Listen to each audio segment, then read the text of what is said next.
कैसे हैं आप सब लोग। आशा करते हो कि आज की ट्रेडिंग जर्नी आपकी बहुत ही अच्छी रही होगी और वो हो भी क्यों ना, क्योंकि मैंने एक दिन पहले ही आप लोग को बता दिया था कि डोनाल्ड ट्रंप की वजह से चाइना पे 100% टैरिफ लग गया है, जिसकी वजह से मार्केट में एक क्रैश का सिनारियो बनता हुआ नज़र आ रहा है। इसी बीच आपने देखा होगा कि डाउजोन 2% फिसला है, नीचे की तरफ गया है। और जब भी डाउजोन वीक होता है तो हमेशा हमें अपना इंडियन मार्केट में ये इफेक्ट देखने को मिलता है और ये हमने आज देखा भी था। कहाँ हम एक हफ्ते पहले अभी एक रैली बना के रखे थे कि अभी ऊपर तरफ मूवमेंट कर रहा है, बट सिमिलरली आपने आज के दिन देखा होगा कि मार्केट डाउन ट्रेंड में आ गया है और वो अपने आप को बहुत ज़्यादा मशक्कत कर रहा है कि और ऊपर की तरफ उठ जाए, बट ऐसा नहीं हो पाया है। आज भी अगर आप देखोगे तो इसी कैंडल के बीच में ही कहीं ना कहीं सीमित रह गया। अब एक चीज़ मैं आपको बता दूं, अगर देखा जाए तो इसमें दो पैटर्न दिखते हुए नज़र आ रहे हैं। पहला क्या है कि ये एक मदर कैंडल है और ये उसका बेबी कैंडल है। तो इसमें अगर ये जो बेबी कैंडल है, ये अगर इसको मैं बोलूँ कि ये बड़ा है ये बड़ा है, तो आप कहोगे कि ऑब्वियसली बड़े वाला बड़ा है क्योंकि ये मदर कैंडल जो है ये बड़ी है। बिल्कुल ठीक बात है। इसको हम ऐसे भी देख सकते हैं कि देखो अभी क्या है ना कि ये इसके अंदर जा रहा है। आप इसकी हाइट और इसकी ये अगर ये आप इसको इसके अंदर रखेंगे तो एट द एंड जो है ये इसकी तरफ मर्ज हो जाएगा। तो अभी भी हमारे पास एक बुलिश कैंडल खड़ा हुआ है। मदर और बेबी कैंडल का मतलब ही ये होता है कि कोई मदर कैंडल है, चाहे वो रेड में चाहे ग्रीन में हो, उसका पड़रा भारी होता है रादर देन कि उसके नीचे कोई छोटा कैंडल बना हो। तो उसको मदर और बेबी कैंडल भी हम बोल सकते हैं। एक इजी लैंग्वेज में समझाने का तरीका होता है। सो अभी भी बुलिश है यहाँ पर मार्केट, बट ओवरऑल अगर मार्केट देखा जाए, जो हमारे डेटा बेस अफेक्ट कर रहा है, जो FIS का डेटा अफेक्ट कर रहा है, वो इसमें वीक सेंटीमेंट दिखा रहे हैं। लेकिन पिछला जितना भी बायर्स यहाँ पर बैठे हुए थे, जिन्होंने अभी तक होल्ड करके बैठे, इसमें कितने सारे स्विंग ट्रेडिंग वाले होंगे, इसमें लॉन्ग पोजिशंस वाले होंगे, इसमें शॉर्ट टर्म पोजिशन वाले भी होंगे जो 2 या 3 दिन के लिए होल्ड कर रहे होंगे। तो कहने का मतलब ये है कि ये अभी यहाँ पर एग्जिट नहीं हुए हैं। ऑल्दो इस वाले आज के मार्केट की फॉल की वजह से कुछ लोग एग्जिट हुए हैं, बट ये जो रिवर्सल यहाँ से ग्रीन कैंडल बन गया है, गिरने के बाद जो ये रिवर्सल ग्रीन कैंडल बन गया है, यहाँ पर लोगों की होप और ज़्यादा जाग गई है। उनको ये लगता है कि यहाँ से वापस से मार्केट उठ सकता है। आपकी थिंकिंग ठीक है, बट ग्लोबली अगर बाजार डिस्टर्ब रहेगा तो ये मार्केट उठ नहीं सकता, फिर आपको इफेक्ट ग्लोबली बाजार के हिसाब से ही मिलेगा। ठीक है, तो अब हम आगे की बात कर लेते हैं। सबसे पहले हम न्यूज़ गैदर करते हैं और जो चीज़ें अफेक्ट कर सकता है मार्केट में उसके अकॉर्डिंगली हम यहाँ बात करेंगे। सबसे पहले यहाँ पर देखिए कि ट्रंप का क्या अनुमान है।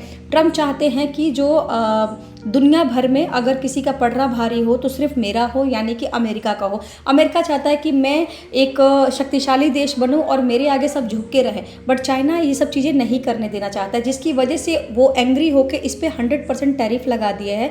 100% टैरिफ का मतलब है, मैं हर बार बोलती हूँ कि 100 रुपीज़ की चीज़ों को 200 रुपये अब चाइना को, US वाले को देना पड़ेगा, अमेरिका में देना पड़ेगा। कोई भी चीज़ एक वस्तु खरीदने के लिए भी, यानी 100 की चीज़ों को उसको 200 को देना पड़ेगा। और जब चाइना उस पर टैक्स वैक्स लगा के एंड यूज़र को, यानी चाइना में ही अगर वो माल बेचेगा तो फिर उस एंड यूज़र को, यानी कि जो उसका कंज्यूमर है, उसको 200 से ले उसको 300-400 के आसपास पड़ सकता है। और हो भी सकता है कि 200 की जगह उसको 400 पे करना पड़े। जो एंड यूज़र अभी तक किसी एक पर्टिकुलर थिंग्स का, मान लीजिए एक पर्टिकुलर चीज़ का वो 100 रुपये पे कर रहा है, अब उसको 400 के आसपास का पे करना पड़ सकता है या 350 के आसपास का पे करना पड़ सकता है।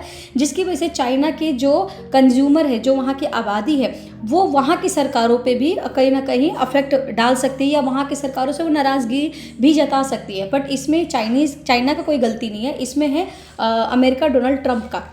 बट अभी चाइना में भी ये इशू आ रहा है कि चाइना चाहता है कि मैं विश्व का सबसे बड़ा देश बनूं, जिसमें कि मेरा ही कारोबार हो और मैं इतना बड़ा विस्तार में प्रोडक्शंस करूं कि हमारे यहाँ से ही लोग खरीदें। बट ऐसा अमेरिका नहीं चाहते, जिनकी वजह से एक ट्रेड वॉर चल रहा है और उसका इफेक्ट हमें अपने ग्लोबल मार्केट में देखने को मिल रहा है। कल के दिन 2% के आसपास हमारा डाउजोन फिसला है और अभी मार्केट में हमें पूरा असर देखने को नहीं मिला है। आज मार्केट एक रेस्ट मोड पे था, जहाँ पे आपको लगभग 30 से 35% के आसपास का आपको मार्केट में एक नीचे की तरफ मूवमेंट देखने को मिला है। अदरवाइज आपने देखा होगा कि मार्केट बहुत ज़्यादा रेस्ट मोड में है। यहाँ पर कैंडल ने बिल्कुल भी ज़्यादा मूवमेंट नहीं किया है। आप देखोगे एक छोटा सा कैंडल है। जिस हिसाब से ग्लोबल बाजार हमारा वीक था, उस हिसाब से कम 2 से 3% हमारे मार्केट को गिर जाना चाहिए था, लेकिन नहीं गिरा है। माइट भी यहाँ पर अभी थोड़ा सा होल्ड पोजीशन चल रहा है और हो सकता है जब क्रैश हो तो कल या परसों में आपको देखने को मिल सकता है। इसका एक और रीज़न है, ये तो आपकी वॉर की बात हो गई। अब यहाँ पर मैंने FIS का डेटा भी खोला था, तो FIS का डेटा भी वीक आ रहा है। अभी तक हमारे FIS ने, देखो आप यहाँ पे 10 तारीख के आसपास उसने खरीदारी की थी, जो कि लगभग 10,000 के आसपास करोड़ का था। 10,000 करोड़ का मतलब है कि, और ये DIs का मिला के हमारा लगभग 11,000 करोड़ की FIs इंडेक्स ऑप्शन में खरीदारी हुई थी, लेकिन इसका असर आपको मार्केट में नहीं दिखा है। और हो सकता है इसका थोड़ा बहुत जो असर दिखा है वो जब मार्केट आज आपका गिरा था उसके बाद जो रिवर्सल करके गया है ऊपर की तरफ, वो FIs की एक्टिविटी आपको दिखी होगी। तो कहने का मतलब है जो 10 की खरीदारी हुई वो आज हमने मार्केट में देख लिया। अब यहाँ पर प्रॉब्लम क्या आ गई है, यहाँ पर देखो लगभग 3,000 के आसपास का इसका और DIs का मिला लो, 3,000 के आसपास का यहाँ पर जो है बिकवाली हुई है ऑप्शन ट्रेडिंग में। यानी कल बाजार निश्चित रूप से गिर सकता है और हो सकता है कि आधा 1% आपको निफ्टी में गिरावट देखने को मिले। सो ये डेटा भी वीक है, प्लस ग्लोबल बाजार भी डिस्टर्ब है। चाइना और US का ट्रेड वॉर चल रहा है और इससे हमारा ग्लोबल बाजार डिस्टर्ब हो सकता है। एक बार यहाँ पे ग्लोबल बाजार भी देख लेते हैं कि ग्लोबल बाजार में कितने डिस्टर्बेंस है। तो यहाँ पर अगर आप देखोगे तो अब यहाँ पर देखो डाउ जोन ने बिल्कुल रिवर्सल कर लिया है, यहाँ पर 1% प्लस में पॉजिटिवली यहाँ पे चल रहा है डाउ जोन। तो मार्केट में आपको कल पॉजिटिविटी दिख सकता है। बट सिमिलरली आप ये भी देख के चलो कि आजकल दिन में हो क्या रहा है, आपको डाउन ट्रेंड में भी मौका मिल रहा है, आपको अप ट्रेंड में भी मौका मिल रहा है। सुबह या तो उठता हुआ मार्केट में आपको प्रॉफिट मिल रहा है, या तो शाम को आपको गिरता हुआ। सिमिलरली इसके अपोजिट कर ले तो या तो सुबह गिरता हुआ और दोपहर तक यानी क्लोजिंग होने तक उठता हुआ मार्केट, यानी दोनों साइड के आपको ट्रेड मिल रहे हैं। अब यहाँ डाउ जोन पॉजिटिव हो गया है 1%। अभी इसकी क्लोजिंग कैंडल पे या क्लोजिंग मार्केट पे पता चलेगा, 11 बजे बंद हो जाएगा, 11-12 बजे के आसपास, तब आप देखना कि क्या ये पॉजिटिव है। बट अभी ये ग्रीन में है तो माइट भी कल आपको जो है गिरने के बाद मुझे ऐसा लगता है कि पहले गिर सकता है, FIs का इफेक्ट हो सकता है और फिर उसके बाद रिवर्सल ऊपर की तरफ जा सकता है, वो आपका डाउ जोन का इफेक्ट हो सकता है। अब चलिए एक बार चार्ट पे आ जाते हैं और चार्ट पे ये आज का कैंडल है मंडे का। मैंने आपको बताया था कि मंडे का कैंडल जो है वो बताएगा कि ट्यूसडे में कैसे काम कर सकते हैं। अब देखो ये फिबोनाची मैंने लगाया था, मैं यहाँ पर ऊपर और नीचे के दोनों लेवल्स दूंगी। मुझे ऐसा लगता है कि नीचे के साइड आपको कल देखने को मिल सकता है, बट मुझे लगता है कि आपको नीचे का भी लेवल आपको देखने को मिल सकता है। बट क्योंकि FIs ने अच्छी खासी यहाँ पर बिकवाली की है तो आपको यहाँ पर FIs में ये लेवल्स देखने को मिल सकते हैं नीचे के साइड। तो मैं यहाँ पे नीचे पे ही सारा एक्सप्लेनेशन करूँगी। अब सपोज ये सारे हमारे टैग रेंज है, ये सारे हमारे सपोर्ट रेजिस्टेंस के यहाँ पर प्राइस टैग है। सबसे पहले अगर इसी बीच में मार्केट कहीं खुल जाता है और बीच का हमारा जो रहेगा वो आपका रहेगा 25,125। 25,125 के आसपास अगर मार्केट खुल जाता है, आप उसमें अभी कुछ मत करिए, आप उसमें ना कॉल लीजिए ना पुट लीजिए। इसमें सोल्यूशन यही है कि सबसे पहले आप देखो कि क्या 25,125 के नीचे ट्रेड कर रहा है। ऑल्दो अगर देखा जाए तो 150 के नीचे अगर ट्रेड कर रहा है तो डाउन ट्रेंड आ सकता है, बट अगर 125 के नीचे भी ट्रेड कर रहा है तो उसको पहले 25,100 को क्रॉस करने दीजिए। यानी कि वो मान के चलिए कि 25,050 पे अगर वो ट्रेड कर रहा है तो 50 पॉइंट का आप रिस्क ले सकते हैं नीचे के साइड के लिए, फिर वो 25,000 पे आ जाएगा। अगर 25,000 को क्रॉस कर लेता है तो फिर आपका 24,900, फिर उसके बाद आपका 24,800 और 24,700, 300 पॉइंट की रैली आपको ईजिली नीचे के साइड आपको मिल सकता है। और क्योंकि अभी 125 की मैं बात कर रही हूँ तो अगर देखा जाए तो ऑल ओवर जो अगर काउंटिंग करे तो 300-350-400 पॉइंट के आसपास का आपको नीचे के लेवल देखने को मिल सकते हैं। 24,700 के भी लेवल्स आपको नीचे के साइड देखने को मिल सकते हैं। देखिए आज का डाउ जोन का पॉजिटिवली कल आपको एक ट्रैप भी कर सकता है। हो सकता है कि ये पॉजिटिव दिखा रहा हो और कल आपको जो है मार्केट यहाँ पे उल्टा चल जाए, ग्रीन के बजाय यहाँ पे रेड पे एक नीचे की तरफ करेक्शंस देखता हुआ नजर आ जाए।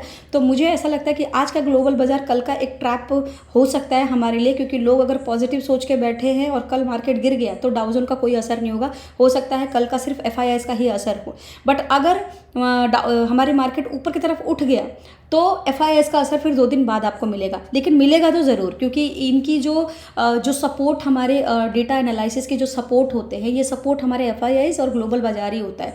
तो देखा जाए तो ग्लोबल बाजार जो है पॉजिटिव है और हमारे FIs का खरीदारी बिकवाली जो है वो नेगेटिव है। तो दोनों का असर मार्केट में आपको पड़ सकता है। सेम डे में भी दोनों का पड़ सकता है, बट 2 दिन में भी आपको दोनों का देखने को मिल सकता है। तो ये अक्सर होता है, इसलिए मैं आपको यहाँ पे समझा रही हूँ। अब मान के चलिए नीचे के तो लेवल्स हो गए।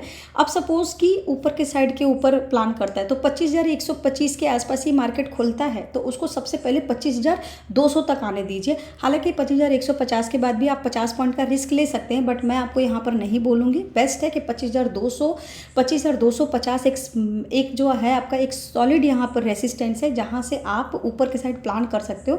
बट हम 25,200 के बाद भी हम यहाँ पर प्लान कर सकते हैं, 50 पॉइंट का हम ले सकते हैं पॉजिटिवली एक रिस्क ले सकते हैं। 25,250 पे जब ट्रेड करता हुआ नज़र आएगा तो समझ जाना अब यहाँ से मार्केट बूम करेगा और एक अच्छा खासा बुल रन आपको देखने को मिल सकता है।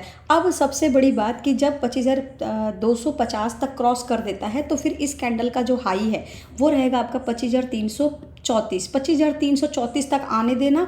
ये कैंडल का जब भी हाई पकड़ेगा, ये कैंडल का जो हाई पकड़ेगा ये आपका एक दूसरा रेसिस्टेंस रहेगा। 25,200 पे खुलता है मार्केट, 25,125 पे खुलता है, 200 तक जाता है। 250 के लिए आप 50 पॉइंट का रिस्क ले सकते हैं।